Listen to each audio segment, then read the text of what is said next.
Hi, people. This is DJ. This is Ish. And this is Season season 3 3 of Pero Let Me Tell You.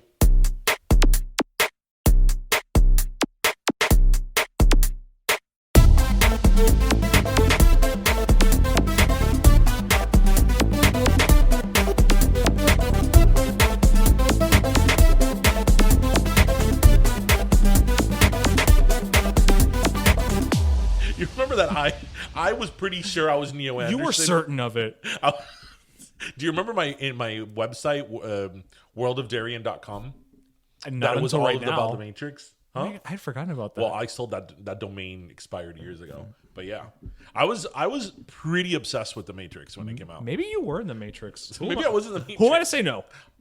Well, how do we know we're How do I not in the prove we're Matrix not? Exactly. right now? Exactly. Listen, I'm plugged into about 3 things as we're recording this. We may be in the Matrix right now. And with that note, Oh, welcome to episode 123, where we hope it's a glitch. it's funny because every single time it doesn't fail that I have deja vu, I say there must be a glitch in the Matrix. You said that the other day in the pool. Yes.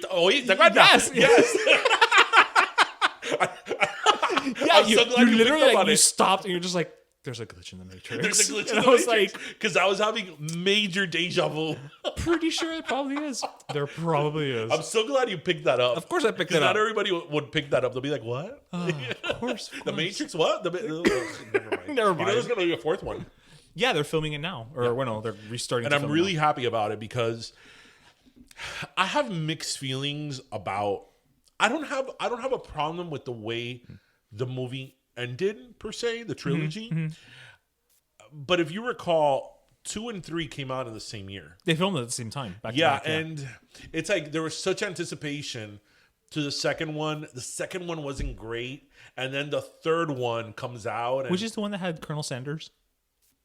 the second one? Okay. The Master of Keys. Sure. Yeah, I love the SNL parody with Will Ferrell. That he's like, I don't know what I'm talking about. But Oh, that was in the VMAs. the VMAs, MTV yes, the Movie VMAs, Awards. the Movie VMAs, Awards, yeah, that was hilarious. With Sarah Jessica Parker. Yeah, but that when she changed dresses like She's 30 like, times. She's like, I'm in a potato sack, Neo. Put me back in the Matrix. But the Matrix, I mean, if you come to think about it, the first movie was released in 99, so probably shot in 98. Right. So 22 years old. You look at that movie now, It's not 22 years old. and Like, there's no you show there's that nothing to, to- yeah. you show that to somebody who has no idea what the Matrix is, and they will not tell you It doesn't look aged. at all. That could very well be a 2020 movie. Everything from the special effects to the music, even the music, the dialogue. everything. The dialogue is not dated. They don't try to create the lingo. only thing, The phones. the phone. That's the only thing that you That's can kind of true. be like, what? That's true, because anytime you insert technology into a movie, you run that risk. Right. Especially now. But especially phones, because like the computers, even the computers were all flat screens. So that could very It could well be desktops, yeah. Yeah, it Call could it a very day, well yeah. be relevant today. Yeah. But the phone is situation. like the one thing. And the thing is that the phone plays such a big part. Yeah, It's not even like- now, and now it's funny because like you know that Nokia Yeah. paid I don't know how many millions of dollars to be the phone. So now I could imagine it being like iPhone versus like Samsung. Like which one is gonna be the Matrix phone? Oh, that's true. Yeah. So the Matrix is just Bill Gates. No, Steve Jobs. That's where he went after he died. To the Matrix. To the Matrix. Well, no, because it wasn't an iPhone. It was a Nokia. No, but now. That's why. Oh, now if it was. Yeah. If it was. Yeah. But yeah. And Gina Torres is in the second Matrix. That's true. And the third one too, I think. Yes. Yeah. Yeah. Oh, that's But, where she met her well, now ex-husband, but Well, Morpheus. yes. Morpheus is so badass. Well, he's Lawrence Fishburne. Of course he's badass. And Trinity. Again, that's the thing with that movie. Is like all the characters were so awesome. You know? And they're not dated. I can't stress that enough. No. Like Trinity was such a badass woman. Like she was like that predecessor for that type of action heroine. We could have a scene with the Oracle. Que dice, Ay, que dice mucho pero sin decir nada. dice nada, pero I'm really excited about the Matrix 4. Yeah, I'm looking forward to it. But who knows when it will be released with That's coronavirus? true. Because, my other favorite movie, which is the James Bond franchise, That's that was indefinitely. supposed to be released in April. I think now it's in November, but who knows? Maybe it'll appear on Disney Plus. I joke that, of course, it had to be a pandemic for that movie, New Mutants, to come out. It's an X-Men spin-off movie. It has been supposed to be coming out, I think, since like 2017. And now it's finally coming out this month. But was it supposed to come out this month? No, it was supposed to come out like 2 years ago. But okay, but what happened before March? Why didn't it come out? Because it had just been getting pushed back and pushed back and pushed back. I think they had to do reshoots and they had to I don't think it was testing well. And so I always joke, I'm like, whenever people would be like, "Oh, New Mutants," because it had I don't know how many release dates, and then it would come and go. At this point, I was like, "Yeah, okay, sure, Jan, New Mutants." And now, of course, pandemic. There's nothing else. Yeah, Fuck it. No, and like the whole thing with Disney Plus, I joke because Mulan. That's what they had to do with Mulan. Because Disney, They can't sell dolls if they don't have the movie. Yeah, so for those of you who don't know, there's a live action version of Mulan, and it's supposed to be pretty badass from what I hear.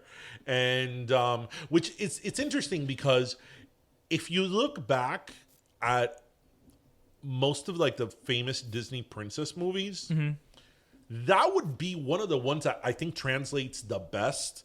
The live easiest, action. yeah. To live action. Because I've told you straight out. I think we've even talked about it here. Yeah. A lot of these live action Disney movies, I just don't care for. I don't need it. Yeah, like I love Beauty and the Beast. Beauty and the Beast is probably my favorite. The live action one, Okay, sure. sure, The CGI Lion King. Okay. Yeah. I thought the first Maleficent was kind of. It was okay. The first Maleficent, I liked it because the casting of Angelina Jolie. Oh, no, that was perfect. Oh, perfect. Yeah. Like it's like I can't imagine anybody else doing Maleficent. Right. But did we really need to know the soft side of Maleficent? Okay, that's like I kind of liked Maleficent being an evil witch. just an evil bitch for no reason. Like she's just like, you know what? I'm just a bitch. It's you just didn't invite me to the El bautizo. El bautizo. muerte con todo el mundo. Like that's it. You Voy a know. acabar con todos ustedes ahora mismo. I'm down for it. I didn't need to But know I've that. told you this. I don't need that. That's a trend now in Hollywood where it's like, oh, let's find out what happened with these characters before we first met them. I don't care how Han Solo got the Millennium Falcon. Yeah. I don't. I never stopped to wonder that. It was not a preoccupation. You know what? That's I'm really glad you brought that up. and I know you might say sacrilege. I didn't care how Darth Vader became Darth Vader. I assumed he had a tragedy. He became Darth Vader. That's it. You know what I mean? Like I don't need. Well, you mean in terms of the first prequels. three? Yeah. Well, Yeah. okay. Well, But I'm saying like I don't need. so let's go into Star Wars now. Okay. Right. I was perfectly fine with the three original Right. movies. That's what I'm saying. Right. I didn't need anything else. I need an explanation. But now that they did it, that they were gonna do it, Oh yeah. I did like that specific Right. one. But I didn't. Episode 3. Okay, but did we need it? No, we didn't need. Well, we didn't need what any. I'm saying is, were you clamoring? Where you're like, God, I wonder how this happened? No, We didn't need any, but that's what I'm trying to say. For the first one came out in 99 and the last one came out in 83. So for 16, 17 years, we were okay with not there being another Star Wars This is movie. just what it is, yeah. I was totally okay with that. I was not like, I love Star Wars. When is the next one coming out? I think we had kind of all accepted that there was not going to be another one. Right. And we were okay with that. Right. That's like, I'm totally okay with there not being another ET. there doesn't need to be another. There doesn't need. I mean, the little commercial they did now for Comcast. That was cute. That was cute. Whatever. I don't need another ET. Yeah. We We don't need another Back to the Future. We don't need another Indiana Jones. don't. But back to Star Wars. But when they were like, okay, they opened Pandora's box, and now we're gonna have. This is happening. Episodes 1 through 3. Right. Okay. Well, now that you're going to give me episodes 1 through 3, then show me how he became Darth Vader. Well, yeah. damn If you're it. gonna do it, you better do that. Yeah. Yeah. Because if And not, now, but going back to what you said about Han Solo, I agree 100% with that. I love. I mean, who doesn't?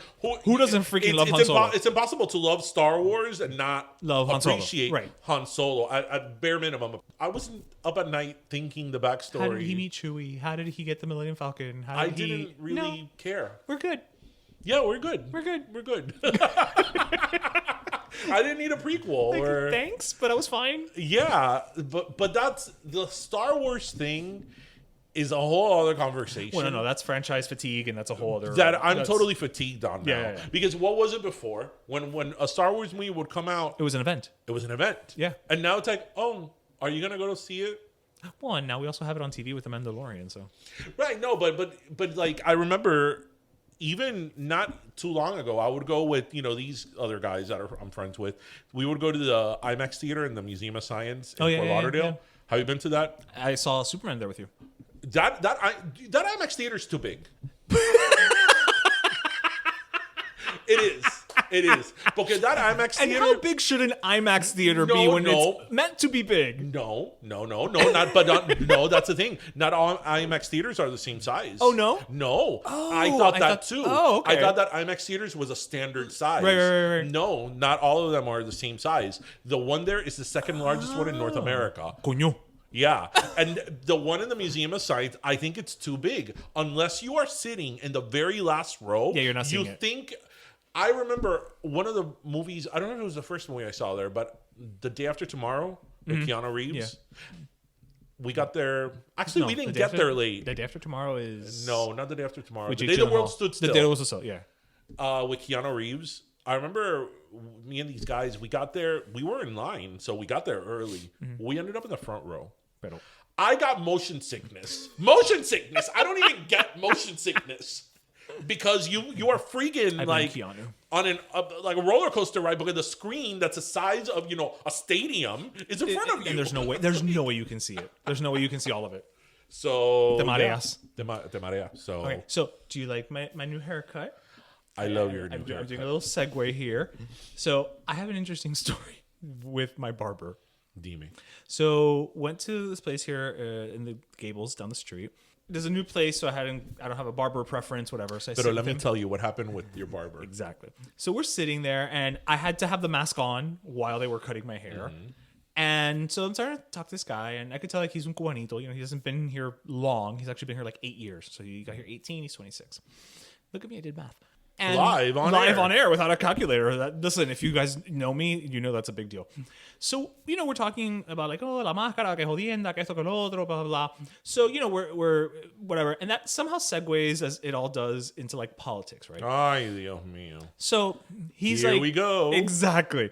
So he's like, And this is the political little segment of section. Pero let me tell you, which will continue. Yes. So he starts like, no, porque tú sabes, esto de la máscara, yo no sé, esto me parece un poco ridículo, que esto, que lo otro, just basically saying how he thinks it's a little much and what have you. And I said, well, I understand where you're coming from. I think maybe in hindsight, we're going to look back and we're going to be like, you know what, it probably wasn't, there were things we could have done differently to make it less impacting, blah, blah, blah, whatever.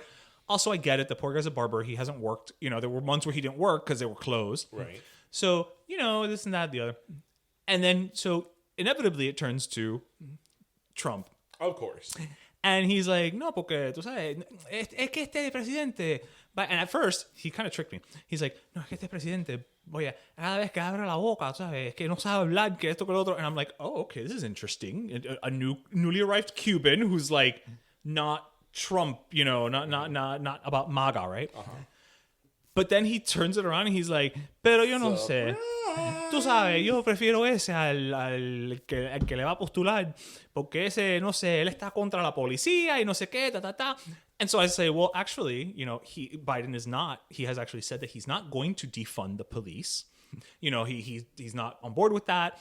And so and then he says like, sí, pero tú sabes, él es medio comunista. And I'm like, okay, in what sense? ¿En qué sentido es comunista? And then he's like, no, bueno, no es, pero ¿sabes? El partido de él. I'm like, okay, fine, but just, I want to understand your point of view. And then he pivots to the one explanation. By the way, the fact that you're bringing up the story and what it's about is perfect with something else I was going to bring on. Okay. So, this is a guy who also has like, scissors and sharp objects at my head. So I am treading carefully, right. And basically then he answers with the one response that I can't combat, right? No, porque, vaya, es que tú sabes, yo me crié en Cuba, y entonces yo sé el comunismo cuando lo veo. And it's like, how do I even combat that? Because it's an argument that it's like, well, I can't say that I know communism when I see it because I haven't lived in communism. So you're kind of building it up in a way that there's no defense, and I can't have a conversation with you. I would have defended that, but go ahead. But no, but do you see what I'm saying? And at that point, I kind of tried to like dale la vuelta and whatever. We just kept talking about other things, but it really upset me because it's like that's not fair. You can't just be like, well, I know it because I grew up in it, and it's like, well, I didn't, but I can't. Because I didn't want to, again, sharp objects at my face, but I didn't want to discredit his experiences. Right. You know what I mean? You don't have to. My question would have been like, oh, okay. Y déjame preguntarte algo. En Cuba, cuando el comunismo vino... Again, he's 26, so... La prensa la atacaron, ¿verdad? Right? Right. Porque the press was gone, The only press, the only newspaper in Is Cuba like es Granma. Granma, Granma, which is state-run. Yeah. La prensa la quitaron, ¿verdad? Y tú sabes que el presidente actual aquí de Estados Unidos tiene una guerra con la prensa. Que él ha ofendido a la prensa varias veces y ataca a la prensa. Joe Biden ataca a la prensa. I would have posed some rhetorical questions. But I mean, he was being civil. He wasn't being no. I'm saying he wasn't being like defensive or offensive. But it was just at that moment when it got to that point, I kind of just threw my hands up and I was just like, we were having in my mind this all conversation happened. We were having a nice conversation, a nice discourse, and then I just feel like I hit a wall that I could not. Right, because you hit a wall. Although I, in that situation, would have handled it a little bit differently. But you and I are different in that aspect. Yes, we are. Because I don't back up from a fight. Unless it's in my house with my parents, because otherwise... because they have heart issues. They have heart issues, and somebody's going to end up with a heart attack. Right. So no, we don't need that. With my immediate family, when it comes down to politics and Trump, I have learned to pick my battles, and I will be picking none. Right. So, as they say in Spanish, yo me siento ahí, la cojo sin vaselina. Sí. So, they talk Trump. Trump is the savior. And you're like, ay, mira qué rico esta galletica. Ay, sí, esta galletica. Ay, el pastelito, el niño. Whatever. But I am not responding. I am not engaging because there, it's 35 against 1. Right. And as vocal and loud as I am, you can only drown so many people out. Numbers. Yeah. But that's actually a great story. And I'm really happy that you brought that up because I was going to bring up something very similar that happened this week with Marco Rubio. Oh, okay. And it's actually pretty much the same thing you just said. So was he giving you a haircut too? No. But Marco Rubio, I've said this several times. Yes. Marco Rubio's young. Marco Rubio's not a bad-looking guy. He's like 50, yeah. He needs a makeover with his hair. I understand que se está tratando de, it's a look. Tapar la calvicie un poco. Listen, as a calvo, okay, over here, we don't all have the luxury of your mane and your locks, okay? Yeah. But he needs a makeover, okay? He's too young. From a guy that used to go to phone parties. Right. Listen to Tupac. Right. I mean, he could have a more modern look. We could just zhuzh it up a little bit. Marco was in the news this week because, do you know who Steve Schmidt is? Not a clue. Okay, so Steve Schmidt, let me give you a little bit of background. He's part of the Lincoln Project. And the Lincoln Project is a super PAC, which is all of past Republicans who are not Trumpers. Okay, so like an Ana Navarro. Yes, I don't know if she's part of the Lincoln Project. But that type of person. Yes, somebody who was a Republican. Or is. Although... I don't know if to be people who are part of the Lincoln Project, if they are current Republicans, even though they're not Trumpers. Okay. But I know that Steve Schmidt was a Republican. He was very much a Republican, and he officially left the Republican Party. Okay, and who is he? So he was involved. He was a lot of like campaign strategist and campaign managers. So he worked under different administrations. Super involved. He in the political circles, you knew who he was.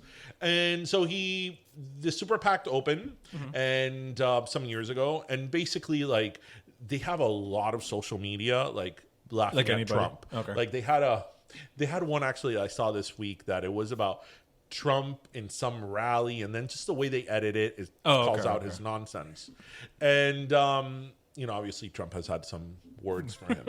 So him and Marco Rubio got into a little bit of a Twitter war this week. That always ends well. And I have to say, I think the initial blow he took at Marco Rubio was not necessarily a fair one. In there, I would say I give it to Marco Rubio because he kind of said something like, I'm paraphrasing here. He kind of made it sound like, remember the whole thing with Marco Rubio that his parents left before the revolution? Did you know about that whole snafu? No. Okay. Marco Rubio, in his official biography, stated that his parents left Cuba in 1959 because of the Castro dictatorship, and they were not going to live in an oppressive regime, and that's why they came to the U.S. Okay. In fact, his parents left Cuba in 1956. Oh, really? Yes. Oh, I didn't know. And they came for financial opportunity in the U.S. They didn't come fleeing communism. Oh, okay. You didn't know that? No.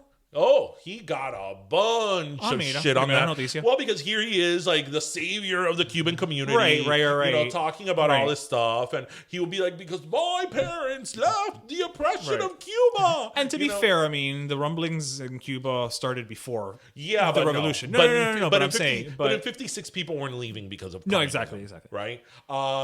They came for, I think, they had a better financial opportunity in the U.S. For opportunity, right? So, and he kind of. Steve Schmidt kind of threw a Twitter kind of snarky remark. Una puya, Marco Rubio, saying like, if you would have been in Cuba in 1959, you would have been, Castro's go-to guy, because that's who you are. You sell yourself the same way you're selling yourself to Trump. So Marco Rubio obviously took this very personal. And again, I think that was a little bit of a low blow. He didn't have to go there. Right. Because, again... That's personal. That's a personal... And he was making jab at that, the fact that he had lied about it. But he didn't need to go there. He could have still thrown something snarky at him without going there. A different way. But Marco Rubio, in one of his responses, says this. Okay. And this is what I want to actually And this is talk quote about. From Twitter? Yes. Okay. Quote... This is Marco Rubio's response. Schmidt is a type of man who turned to political prostitution. The type of washed up man who sensed new opportunities to... the type of washed up man who sensed new opportunities to make some money. The type of man who gladly supports a party with prominent members who sympathize with Castro because it helps him be relevant. Just a little.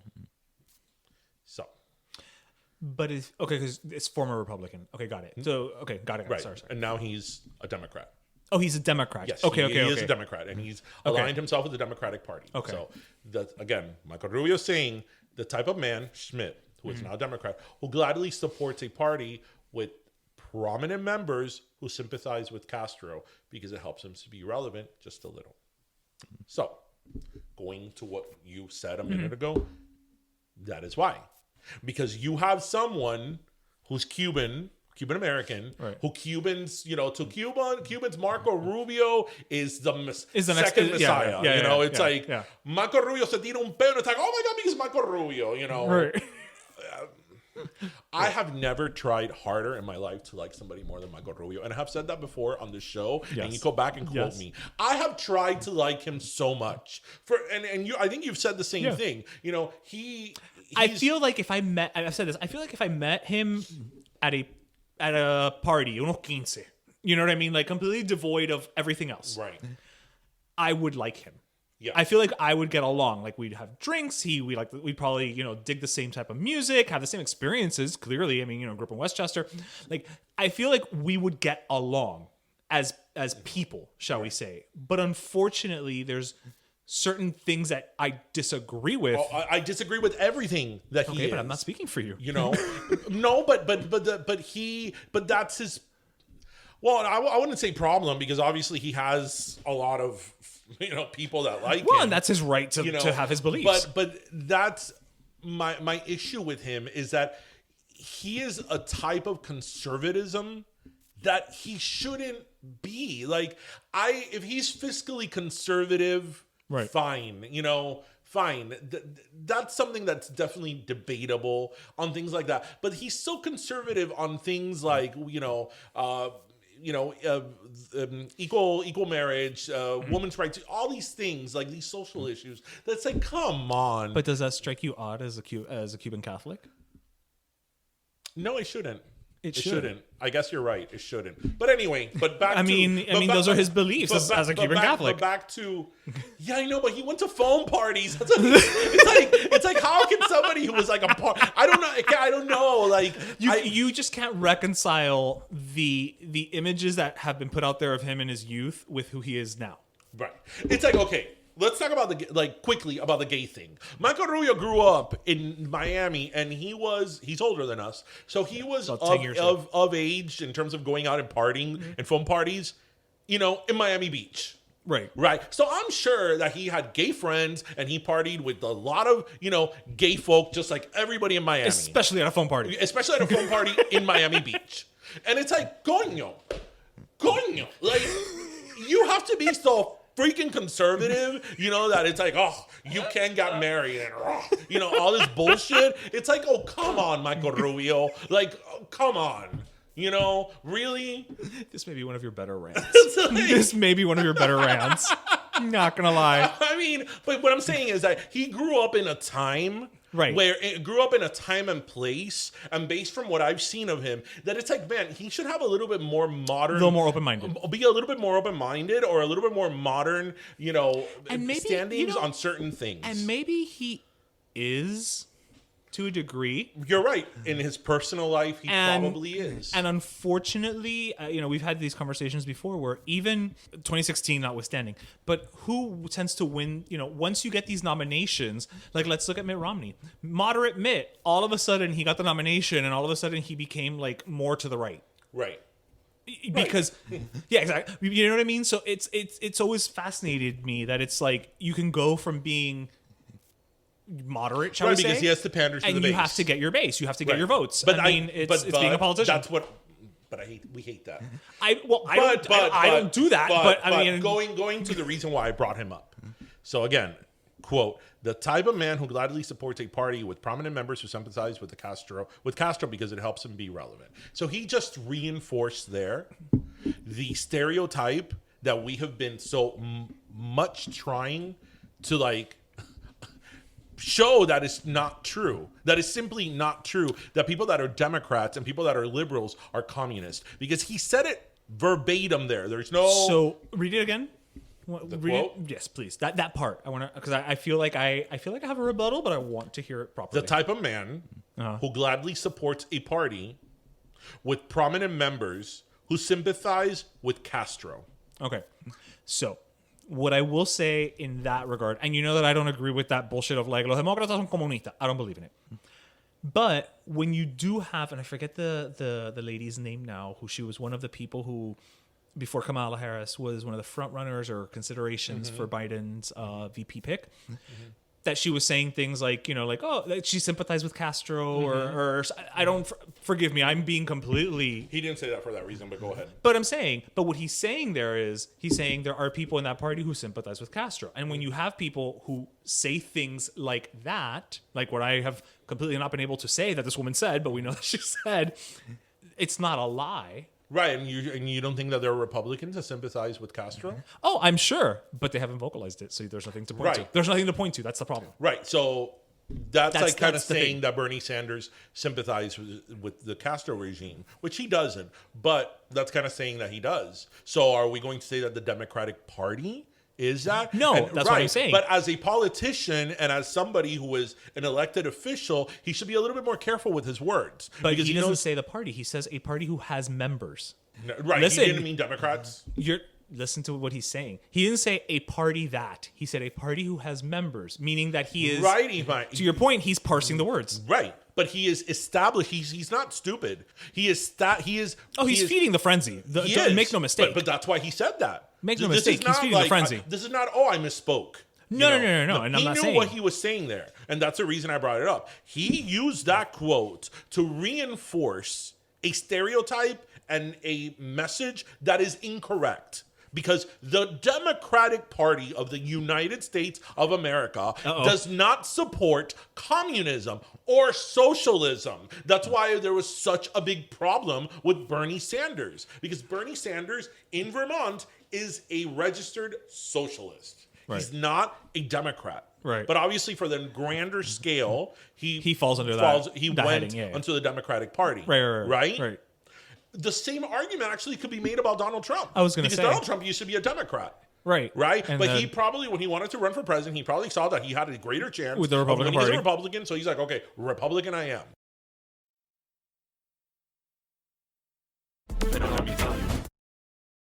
Hey everyone, this is DJ. How is everybody doing? Well, I have some great news for you guys. I'm here to tell you about Manscaped because let's face it, con el calor que hay, the last thing we want is to be bushy below the belt, right? And as you guys know, we've been telling you of how much we love Manscaped and their products. Their Lawnmower 3.0 has been a godsend when you live in Miami, the birthplace, of humidity, the center of humidity. And now they're helping us groom areas everyone can see too. The Shears 2.0 Nail Kit is the perfect add-on to their Perfect Package Hair Trimmer Kit. Manscaped Shears 2.0 Nail Kit has 4 stainless steel tools, slash-tipped tweezers, rounded point scissors, nail clippers, and a medium grit nail file. Come on, it's flip-flop seasons. Let those talents under control, guys, because you know how bad that could be. And you know that we're going to give you a promo code. So use our promo code PERO20 and it gets you 20% off and free shipping and handling. That's right, 20% off with code PERO20. Means you could get the Perfect Package 3.0 kit featuring the Lawnmower 3.0 and toss in the Shears 2.0 as well.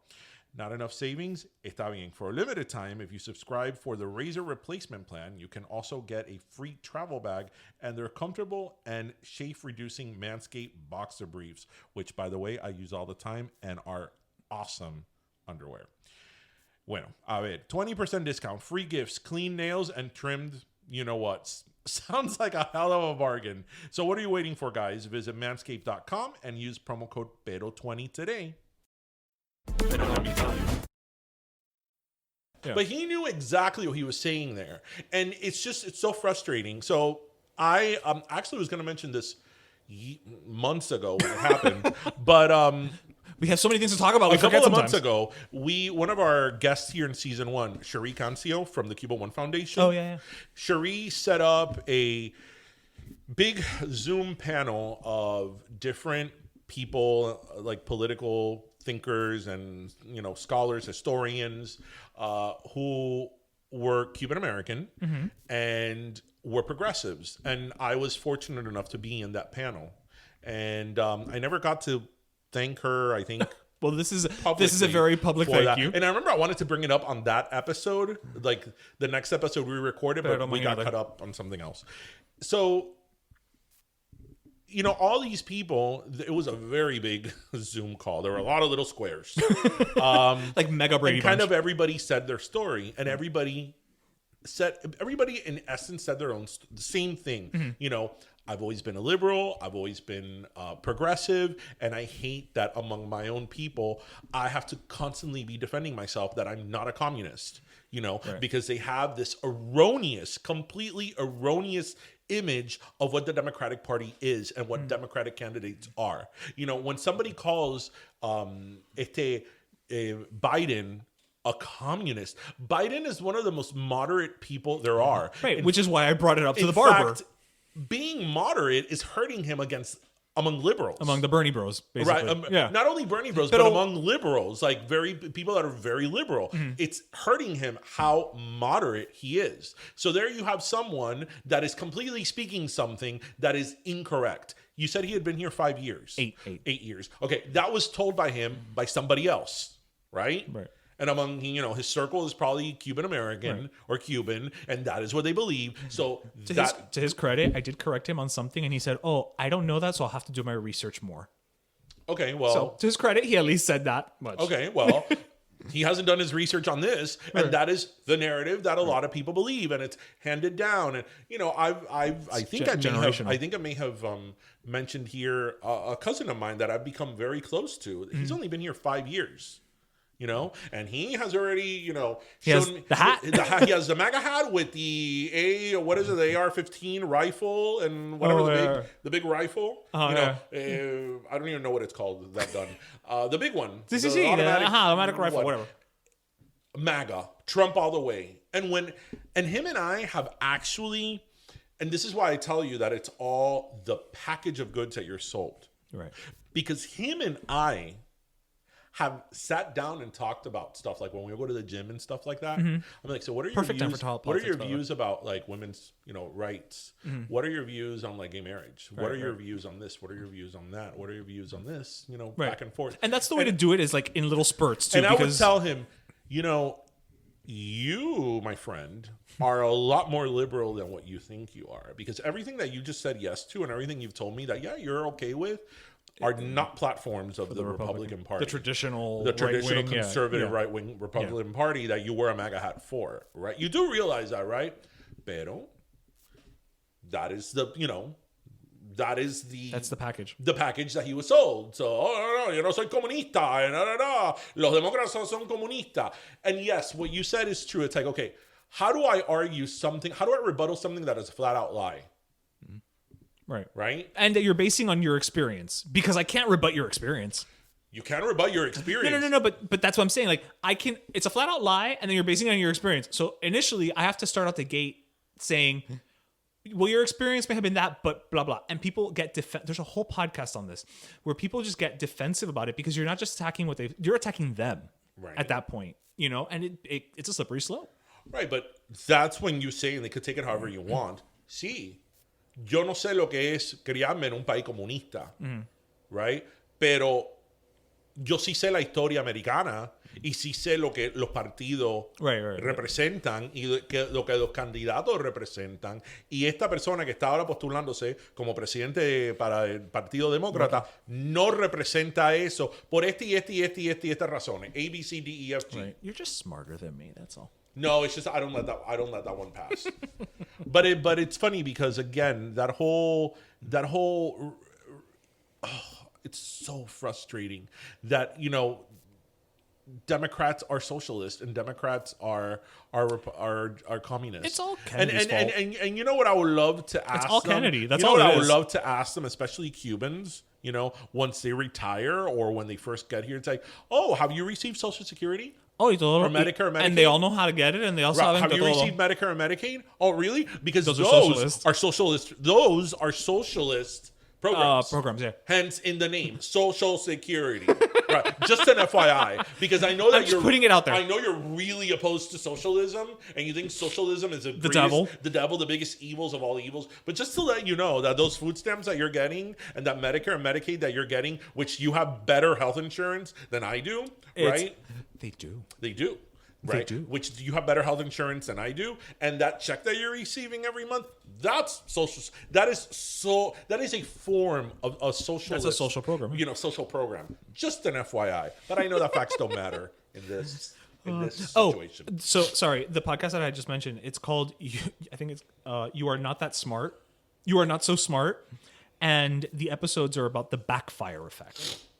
Which is when basically, even if you but if you counter somebody even with facts, if it is a belief that is so deeply ingrained in you, it does not matter how many facts you present to them, they will. It's called the backfire effect for a reason, because what it actually does is it increases their reticence. Well, I'm happy you brought that up too. Because okay. that is something else. Am I just queuing you up all day today? No, because it's coincidental things that I've been thinking about. So, as we know, the Democratic National Convention is this week. Was this week? Or is going, was this week. Was this week? Friday. Can we talk about it? Do we need a whole week for all these things? Like, literally. Yeah, they always are. Okay, no. Can we just have somebody show up and be like, here's the vice president, she talks. Here's the president nominee. Well, because and that's it, and go home. The thing is that the traditional... Okay, so let me give you a little bit of history on the... I don't need John Legend to sing to me. No, but let me give you a little bit of history on the convention. So the conventions up until Reagan, up until 1980, I believe the 1980 election was the last one. They actually did not know who the nominee was until the convention. Oh, really? Yes. So whereas now we go into the convention knowing pretty much who the nominee is. Right. The convention nowadays is just simply as a formality. Okay, got it. But we go into the convention well knowing who the nominee is. Up to the Reagan administration, the Reagan election in 1980, you didn't know who it was. Right? Okay. Obviously you had an idea of who was but it was the surprise. So when you would go throughout the states and the delegation would give its delegate votes to whatever candidate, that's when people start doing the math. Okay. Right. That's why also. Now we're talking about like in the 60s and the 50s. A lot of times, these conventions, there was turmoil and a lot of times like protests because again of the uncertainty who the candidate was. So a lot of times they would use them as like protesting, like let's protest this candidate because for whatever because they don't know if they're going to right, come out or because not. They don't know. Okay. So, and historically the conventions had a lot of pomp and circumstance. So that's like when people would go with like the elephant head and trunk and or like a donkey's ass, whatever. Yeah. And like people from the state, like the Wisconsin would wear a cheese head and like it was like supposed to be fun and tongue in cheek. Okay. Now it's become more of like a show, like a star-studded, like Katy Perry's gonna come in. Yeah, I don't need John Legend singing. I don't need Clint Eastwood talking to a chair. I actually think that is a major misfire. They need to tone it down. I think that's a major misfire, especially among Democrats. If I was running a Democratic campaign, I wouldn't have celebrities singing. It makes you seem very out of touch. Yes, I wouldn't. At least not that many. Unless it's like somebody who has a very big history, activism platform. Right. Unless it's something like that, I wouldn't. Right. Because it's like, okay, Katy Perry sing Roar. At the 2016. Great. So how does Katy Perry compare to any of my problems or, Right. Right. So, I mean, in all fairness, I also have a feud with Taylor Swift that we put aside. You did. Yes. Although I dressed as a pizza. Oh, okay. Yes. Okay. But what I was saying was in terms of the convention, why I brought it up was because, a lot of people have been asking me this week, do I think the convention changes minds? Do I think anybody's swayed one way or the other? And to a large extent, I don't think so. I think, particularly to this election, right. What's going to be the key in there being a change in administration and Joe Biden winning the vote is getting people who didn't vote last time to vote. Yeah. Because the Trump people are not going to change their mind. True. And the reason why, I thought long and hard about this, I think the reason why Trump supporters will not change their mind. They're going to dig their heels. Is because in order to vote for someone, whether it's somebody obviously that you align with politically or not, there's a certain rationale in that. Right. You have to come to terms with certain things. Yeah. It's all rationale. Right. The Trump voter is emotional. It's not about rationale. It's about I'm going to beat you. We are the best, and we are going to win because you're all communists, and you're not going to beat us. See, MAGA, Make America Great Again. We are better. We are stronger. We're faster. It's emotional. It's not rational. Because if it was rational, probably would not be in this situation. Right. It's all emotional. Because I know so many people that when I ask them, okay, but why are you voting? Why do you continue to support him? Because he does what he says he's going to do. Okay, because, he tells everybody off. Okay. Because, screw Joe Biden or whoever, on the other side. Right. They don't present an argument. Again, rationale. Give me some rationale here. Talking points. That's what I'm asking for. I may disagree with you, but, But have them. Right. And I think that's part of the problem. It's like a lot of his fans are... It's emotional. It's all emotional. It's not rational. And that you can't sway that. There's no as we know, there's certain things that I love. I know that it's a bad movie, but I love it. Right. Sextet. Yeah, Sextet's a horrible movie, but I would watch it on a loop for a day. Yeah. It's true. No, you're right. Showgirls. Oh my God, Showgirls. Yes. Oh my God. Did you see, by the way, the new trailer for the second trailer for the new Saved by the Bell? No. Okay, you have to see it. I'm not even gonna spoil it for you. You have to see it, listeners. You also have to see it. It features Elizabeth Berkley more prominently. Oh well, I'm signed up. So you're there. I know you're already signed up. As you know, I was always a Jesse Spano fan. You were Jesse Spano. I was not Team Kelly Kapowski. I was Team Jesse Spano all the way. I was Team Lisa. Did not end well for me. I actually want to bring up now that I guess this has turned into a more political episode, but we are in the middle of an election. We are. It's closer than we think. We're already in September. There was elections this week. That's true. In Florida. That is true. And there's somebody that won. That again, this goes into what I was just talking about in terms of emotional versus rationale. Jose's cousin won. One of Jose's cousins, like distant cousins, Oh. was running for like representative or something, and he won by like 51%. Okay, we'll talk about that. Have you heard about Laura Loomer? With a name like that, I should. Laura Loomer, Is she have an infomercial? she's a Republican. Okay. And she won yesterday in her district here in Florida. Okay. And I'm trying to find out what district. Florida's 21st district. Okay. She's a Republican nominee for in Florida's 21st district, which it's probably in Palm Beach County because it includes where Mar-a-Lago's at. Okay, so it's Palm Beach. Right. So she will be going head to head with the Democrat Okay. running for that district. This is her quote. She's described Islam as a quote cancer on humanity, Jesus Christ. and said that Muslim If that's candidates the first thing that that Muslim candidates should not be allowed to hold office in America. She has called herself a proud Islamophobe. So and she won. Congrats. she won. So my question to you is, and the talking point is, I wonder how she feels about other minorities. I can't imagine somebody feeling so strongly about one group of people having great that way opinions about and just being kumbaya about everybody else. right, like going out for like a Black Lives Matter Oh, Black protest. Lives Matter, I love you. Hispanic, Latinos, I love you. The gays, I love you.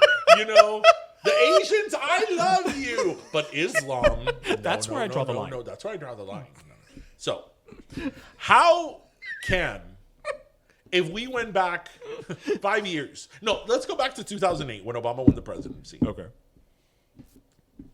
Yes, we can. What will we have Was said? that the slogan or was it hope? Yes, it was both. Oh. What would we have said as somebody who made those remarks? I think most people would agree. A person who makes those remarks about a certain, group of people Has a bias. No place. Has in a bias. Has no place in American Yeah. politics. No place in American politics. Because right off the bat, I mean, I know that David Duke, he ran for something some and he years won, ago. no? I don't know. But a person who speaks like that has no place for American politics. Correct. How did that person win here in Florida? I mean, Okay, so let me ask you this. I don't- So let me ask, I'm going to put you on the spot. okay. So let's say that a candidate like that came around Okay. and you aligned yourself with all her other views. Mm-hmm. She was this, she was that, she was pro this, she was against that, so on and so forth. And again, we're talking about 2020 when that type of comment, not like before, that type of comment will come to light. Right. Oh, no. If she made those comments, when you call yourself a proud Islamophobe, it's because you want people to know. Yes, but what I'm saying is this isn't like back in like the 80s where like maybe somebody said something, but you had no access to all the information No, in she the went world. on the record to say that. Right. Okay. So there's a candidate that you like.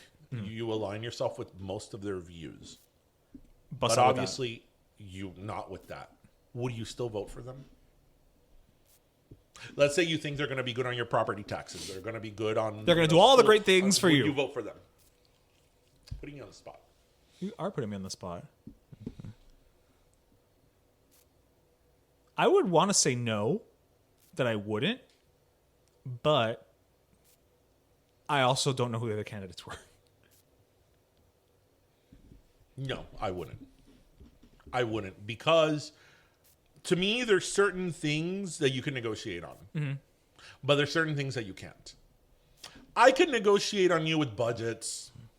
I don't know. What if her competition was like blatantly, anti-gay? Okay, no, Like, that's what I'm saying. Like, no, but like within reason. I mean, Within reason. I wouldn't. I wouldn't vote for her. Within reason, obviously. I wouldn't vote for her. Again, to your point, somebody who says that out loud into the ether. Right, because the point is, because I tried to think about this, because I tried to go from an approach she won, of like, so- she won, so enough people voted for her. So if people voted for her, I would assume that it's because she probably said things that Policy-wise. policy-wise that they responded to. Like, property, property tax. We're homeowners. We're homeowners, yeah. Property taxes is something big that at one. one point in time it's like, who cares? But once you own a house, it's like, we care. Yeah, we care. We care. Where is your money being allocated? School board funds. Or school budgeting or police. All those things. Right. Right. Okay. Yeah. Okay. Oh. Yeah, that's a red flag. Yeah. I also wonder how many people turned out to vote. I think there's and what the age. I think there's certain things that you can compromise maybe your beliefs on, and certain things you can't. Because, I would be interested to see what the voter demographic was and what the voter turnout looked like. Regardless. No. But I would be interested to see. Let me finish. I'd be interested to see if it was predominantly 65 plus white. But I see it because that wouldn't surprise me about. But I see that about anyone. Like, there's certain things somebody who calls themselves an Islamophobe says that a group of people are a cancer. That person has no place in American politics. I'm not debating that with you. I'm just saying I would like to see the makeup of the voter turnout. That electorate. I don't care what the makeup is. It could be 65 all white, millionaires. It could be, all Latino, working class. I don't care what it is. The point is that she won. And now she goes against. She won. So no matter what type, because I would think that no matter what type of person you are and what type of social economic standing you have, something like that is just wrong. Red flag. Calling somebody a cancer or a religion or a race a cancer, no matter who you are, it's just a no. Well, clearly you're wrong. Well, right. But there we go. She won in 2020. Again, this is 2020. Nothing She is surprises me not about part of 2020. Janet Jackson's Rhythm Nation. No, she is not. She couldn't do the dance. Not with a name like, what is it, Laura Loomer? Loomer. Whatever. So, yeah. Laura Loomer. Good for her and her Islamophobe ways. And you know what? Then she'll lose in November. Hopefully. Knock wood. Well, this has made me so thirsty. You thirsty? You thirsty, are you? Yeah. I'm also a little hungry, but that's for after. Oh, are we going to go have what I think we're going to go have? Yes, sir. At the eating house? We're Yes, not going to be eating at the eating house? Yeah, we can. Outside? They have outdoor, yeah. Okay, so we'll be eating outside of the eating house. Yes, we will. So, are you thirsty? I am thirsty. Are you? I am. You want me to go first with the last soda? I'll go first. I'll make it short and simple. I'm giving my last soda to Michelle Obama. Michelle Obama, she was on the Democratic National Convention this week. I don't drink that Kool-Aid. You don't drink the Michelle Obama Kool-Aid? Or in this case, that soda. I mean, she's fine. I don't have anything necessarily against her. I just don't get... She is such an inspirational speaker. Yeah, I guess They both are. Because Obama could be talking about the telephone book. That it's just the way that he... No, they're good speakers, but I'm just saying I don't... No, yeah, you don't drink that soda? I don't. You don't especially miss it now? That, like, oh my God, an elected official who could actually put a sentence together. Well, that, yes, I missed that. But, I mean, that could be said about, at this point, W. My favorite thing that George Bush said? Pobrecito. George Bush, W. Because, here, you Austrians, you're a great country, you Austrians. I love you Austrians. And he was in Australia. Well, I mean, that's better than being Yosemite. Or I love, one time he was... When you see all these videos of like George Bush fails on YouTube and they put the little whimsical music. Oh, that. It's hilarious. It's great. Like, it's he was folksy. there giving a speech in China. He was in China. And he was, he was on the stage. And he had come in like from the left. And to the right, there was a door. But it was kind of like either it was like a prop door or like a fake decorative or it was locked. And he was like, thank you. And then he's like, the door won't open. Like opening the door. But it's funny because I think that most people, you hit the door, it doesn't open, and you just turn right back around. Right. No, he was like fighting the door. Like, I'm opening this door. He's like, the door. This door must open. And they had to come and escort him away. But see, those are cute folksy things. I miss that. Not, Islam is a cancer. Islam is a cancer. I will not miss that. No. No. So, I do. I gave it to her because I was watching her speak and I'm like, oh, she's so like inspirational and positive and eloquent in the way she speaks. She's very eloquent. Yeah. Wow.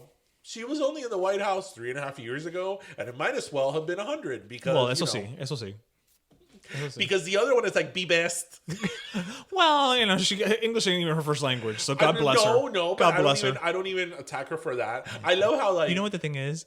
The current first lady has no interest in being the first lady. What I love is that the current first lady, her first lady initiative, which has been, whatever, yeah, has been said in the White House is the most successful and famous first lady initiative ever, really, in the history of the United States. Did they really say this? Yes, he did. I think that if more than say no to drugs with Nancy Reagan.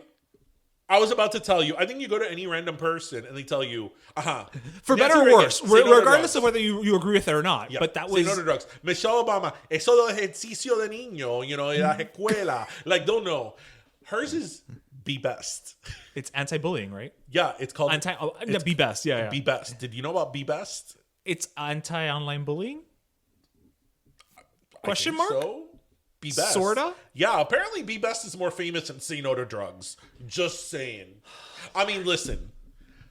Say No to Drugs had an entire Different Strokes episode. They had a whole Saturday morning cartoon devoted to it with all the crossovers of all the Saturday morning cartoons. Has Melania Trump gotten a Different Strokes episode? No, she hasn't even met with Todd Bridges. And he's the only one left. No, and Pearl. Pearl. Yeah, because not even Dixie Carter. Well, Danny Cooksey, I guess. Yeah. What a ragtag Different Strokes reunion. Sam, Willis, and Pearl. And that's it. Man, that cast needed un despojo. Uno. Varios. That they needed to bring in like the professionals. It had to be from Cuba. Or from like Haiti. Shit, it even reached Dixie Carter. Yes. Yes. So anyway, whatever. There you go. So yes. Soda. Well, so Michelle Obama gets your last soda. So my last soda is actually a gasless soda. I think this is your first gasless. If it's I don't know if it's my first, but it's definitely one of the few. So, and it's actually going to come as quite a surprise. I actually posted about this on my personal Instagram last week, actually, and it may come as a shock to most people. My gasless soda is actually going to DC Comics. What? Aren't you like a DC fanboy? Isn't that like what you are? Like what you wake up and say every day in the mirror? And look around this apartment. Isn't that on your like medical record? Allergies, penicillin, kryptonite. Yes, those are my medical records. As much as I love DC Comics and I think their characters are the best, last week they had a huge layoff actually at Warner Brothers.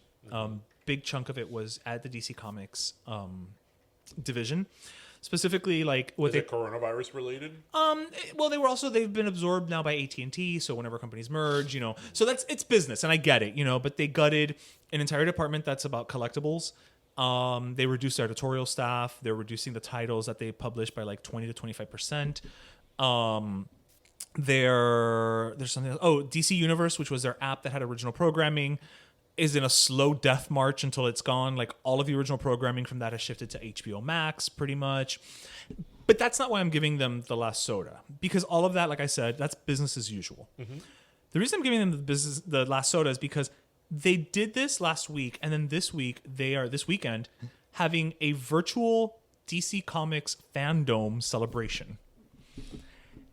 And I can't help but feel it is the ultimate in cynicism for them to go through something like that, where they've laid off people, they've canceled and titles. Like, hey, and then let's go celebrate the wonderfulness that is our company, And it's like, especially it hurts me on a personal level, because when you have characters like Superman, Wonder Woman, Nightwing, who embody hope and positivity and the goodness that can exist in us all. To do something like that, it just seems so crass, And I was looking forward to it. I will not be watching it. I won't be participating in it. Not that one person makes a difference. Are you canceling? Is this cancel culture? I'm not canceling them, because, like I said in my post, this doesn't mean that I'm going to stop buying their products. Because if you stop buying the products, then that means more people are going to get laid off. So that's not helping the problem. And I love the characters, but it does make me a little disheartened to see them, do something like that. And there's never a good time to lay people off. I get it. But shit, do it after the celebration. Do it I don't know. It's like, you're not talking about a mom and pop. You're talking about a multi-million-dollar, company that has the funds. Corporate greed. To go a couple more weeks. Yeah. You know, so That's like those companies that lay off people like right before Christmas. Right. You know, it's just like, dude, really? Like, come on, just one more week. Just end it. No, you had to get that bottom line. Yeah. You know, It's terrible, right? It's the worst. So that's why it pains me. But my last soda is a gasless soda to DC Comics. Well, that sucks. Yeah.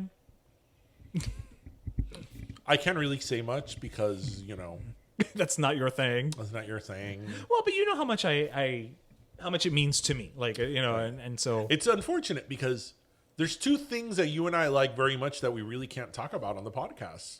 And that's sports, particularly baseball, and comic books. Because I there's no will danger. just nod my head. There's no danger of this ever becoming a sports comic book podcast because I will be like, oh, yeah. Sure. Yeah, exactly. That sounds like a good record. I didn't know until not too long ago, maybe 10 years, that, you know, Batman and, like, I don't know, Iron Man or all those other people were not in the same team.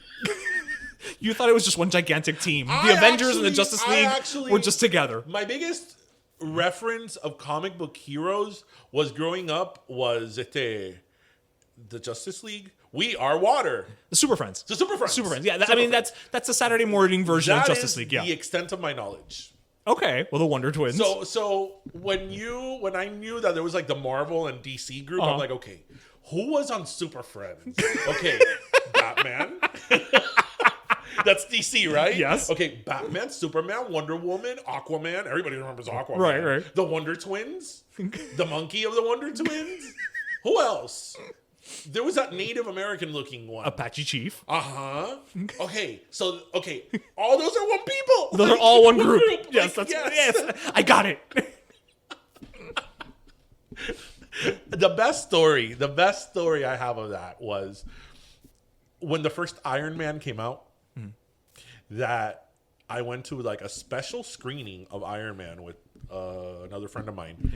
And this was like a few days before it was released. So, you know, Like a preview. Yeah, no, estaba encendido. This was like Nerd all the heaven. panties were wet. Yeah, no, it was nirvana. And I sat through Iron Man, and I loved the first Iron Man. I thought it was very entertaining. That's why I tell you that these movies, even though I'm not into them, you can't say they're not entertaining. Movie's entertaining, right? Right. I was very entertained. And at the end, you know, after the credits, que entra Samuel L. Jackson. Oh, Nick Fury. Yeah. And everybody's like, oh my God.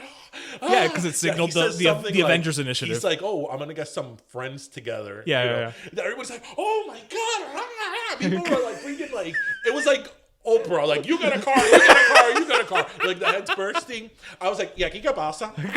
You're like, I know I don't understand what's happening. I'm like, I know it's me. I think something big happened here. Like, ¿qué pasa aquí? Is this snakes on a plane? Like, is Samuel L. Jackson? That would be great if that was the connection. Iron Man turns into snakes on a plane. Because it was like, imagínate, this was like a special screening. Right, so it was all nerds, right? It was all geeks, me yeah. Was into it. And when he comes out, everybody's like, and I'm like, ¿qué pasa? Samuel L. Jackson?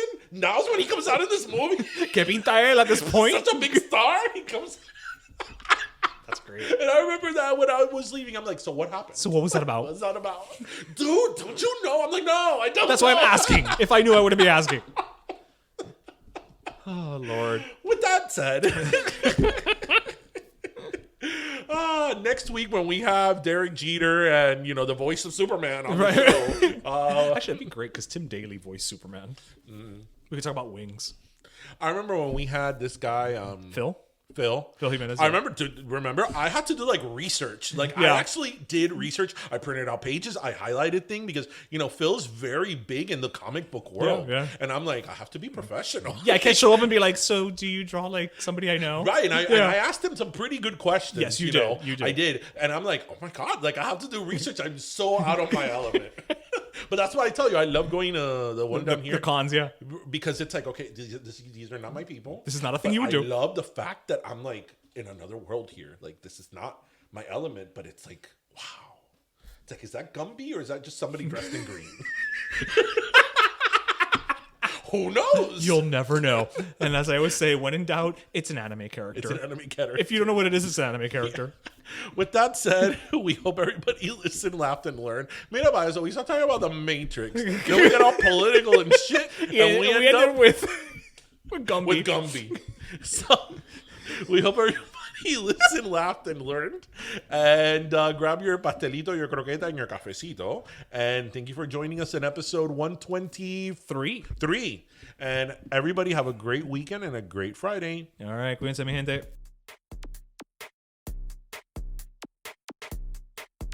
Pero Let Me Tell You is co-hosted by Darian Borges and Ismaeliano, produced by Ismaeliano, and our theme, Pero Let Me Tell You Freestyle, is composed by Michael Angelo Lomlaplex, the official gay guy. And don't forget to subscribe and leave us a review on iTunes.